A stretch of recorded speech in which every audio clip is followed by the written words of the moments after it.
In 2020, a team of researchers sat down with 145 people in Tanzania and asked them 4 simple questions about how happy they were with their lives. These weren't people with careers, retirement accounts, or Wi-Fi. They were the Hadza, one of the last hunter-gatherer societies left on Earth, living almost exactly the way humans lived for the first 300,000 years of our existence.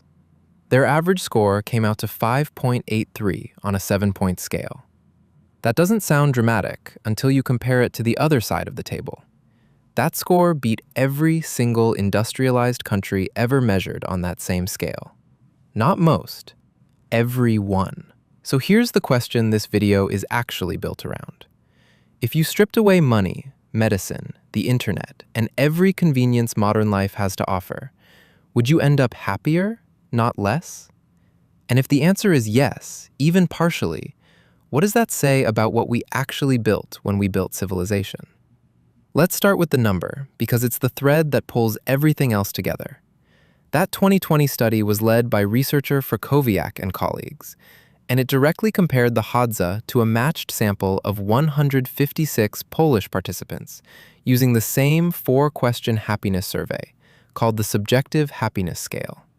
The Hadza didn't just edge out the Polish sample. They scored higher than every one of the 12 industrialized nations previously measured on that exact instrument.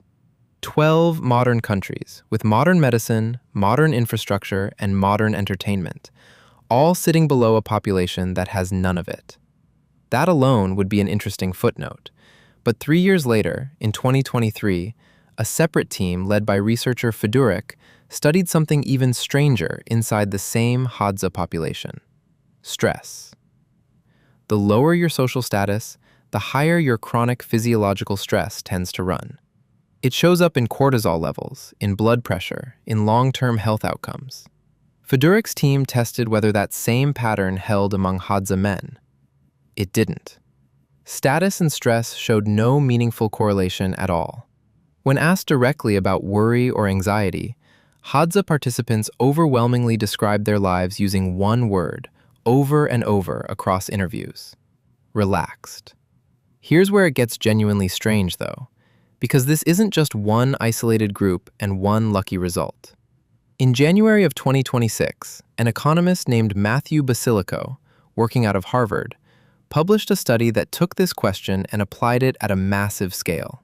Instead of studying one hunter-gatherer group, he built something called a gatherer ancestry score, essentially calculating, country by country, how much of each nation's population descends from hunter-gatherer societies rather than early agricultural ones, using data drawn from 1,265 documented small-scale societies.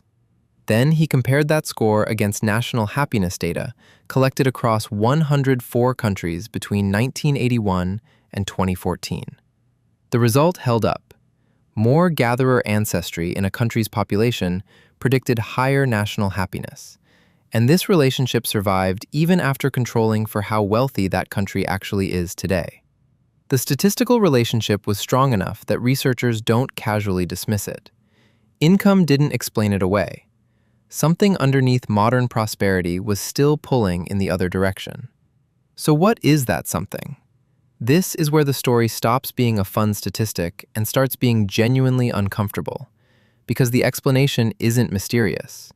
It has a name in evolutionary psychology: Mismatch Theory. And the basic claim is this: your entire emotional operating system, the machinery that produces your mood, your stress responses, your need to belong, wasn't built for the world you're currently living in. It was built for bands of roughly 30 to 150 people, constant face-to-face contact, shared danger, and total, unavoidable social visibility. Think about what that actually meant day to day. In a band that size, you could not disappear. If you didn't show up one morning, someone noticed by noon. If you were struggling, the entire group already knew, because there was no privacy large enough to hide it. Every meaningful relationship in your life was maintained through direct, physical, repeated contact. Not a notification, not a text, not a like. Compare right now. The average adult in a wealthy country can, in theory, go days without a single meaningful face-to-face conversation, while still maintaining hundreds of digital connections that require almost nothing to sustain. Your brain, running on hardware built for the first scenario, doesn't have a clean way to process the second one. It just registers that something feels thinner than it should, without necessarily knowing why. This is the exact pattern journalist Sebastian Junger documented in his research for the book Tribe. And the data he pulled together is almost paradoxical on its face. As nations become wealthier and more urbanized, rates of depression and suicide tend to climb, not fall, not in spite of the comfort, running alongside it, decade after decade, almost like clockwork.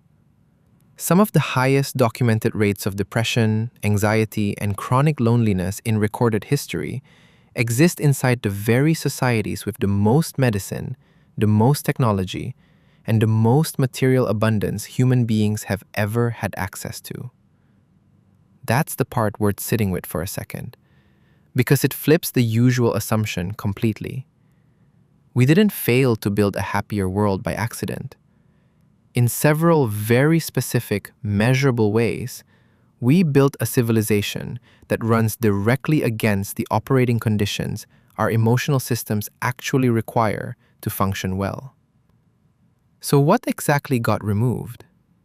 Researchers studying this keep circling back to the same short list. Constant social visibility, the kind where someone always notices if you're struggling. Immediate, tangible purpose, the kind where your effort has a visible outcome the same day, not buried in a system too large to feel. Physical movement built directly into daily survival, instead of scheduled separately as exercise you have to force yourself into. And a nervous system that gets to fully power down after a threat passes, instead of sitting in a permanent, low-grade state of alert from financial pressure, comparison, and constant notifications that never fully resolve. There's a fifth piece too. One epidemiologists keep finding when they study remaining hunter-gatherer populations directly. An almost complete absence of the slow, chronic diseases that dominate modern death. Heart disease, type 2 diabetes, many cancers. In some studied hunter-gatherer populations, less than 10% of deaths come from these conditions at all, compared to the overwhelming majority of deaths in wealthy nations today. Chronic illness and chronic stress feed each other in a loop, and removing one of those inputs changes more than physical health. It changes the baseline your entire mood operates from. Now, it would be easy to take all of this and romanticize it into a fantasy you should run toward, and that would be a mistake. Hunter-gatherer life also involved real hunger, real disease, high child mortality, and constant physical danger that modern medicine has functionally erased for most of the planet. Nobody sits in a dentist chair wishing for the ancient alternative. This isn't an argument for abandoning civilization. It's something narrower and, honestly, more useful. It's not that ancient life was simply better.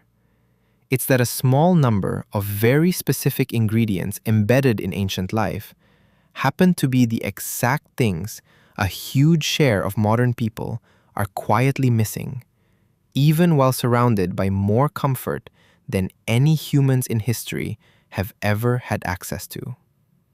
And crucially, none of those ingredients actually require giving up modern medicine, indoor plumbing, or the internet to get back. Researchers testing this directly have found something genuinely hopeful buried in the data. Interventions built specifically around restoring these ingredients, deliberately increasing face-to-face contact, physical movement, and a visible sense of shared purpose, consistently produce measurable improvements in mental health outcomes, even over short time frames. That's not proof that rebuilding a 40-person hunting band will fix modern unhappiness, but it's strong evidence that this isn't just an interesting historical footnote. It's describing a system that's still active right now inside you and still responds when even part of its original operating conditions get restored. It also explains a pattern researchers have noticed in a completely different context: the so-called blue zones, small modern regions like Okinawa and Sardinia, where people consistently report unusually high life satisfaction and unusually long lives. These aren't hunter-gatherer societies, but look closely at what they share, and it's almost the same list. Tight, dense social bonds, physical movement woven directly into daily life instead of scheduled separately, and a felt sense of purpose that doesn't disappear the day someone retires. Whether by culture or by accident, these communities kept more of the original ingredients intact than most of the industrialized world managed to. So maybe the real answer to whether ancient humans were happier isn't really a verdict on them at all. It's a diagnostic tool pointed at your own life right now, asking which of those very old, very specific ingredients quietly went missing somewhere along the way. And unlike almost everything else about that ancient world, gone forever along with the mammoths and the open savanna, that particular gap is one you can actually still choose to close.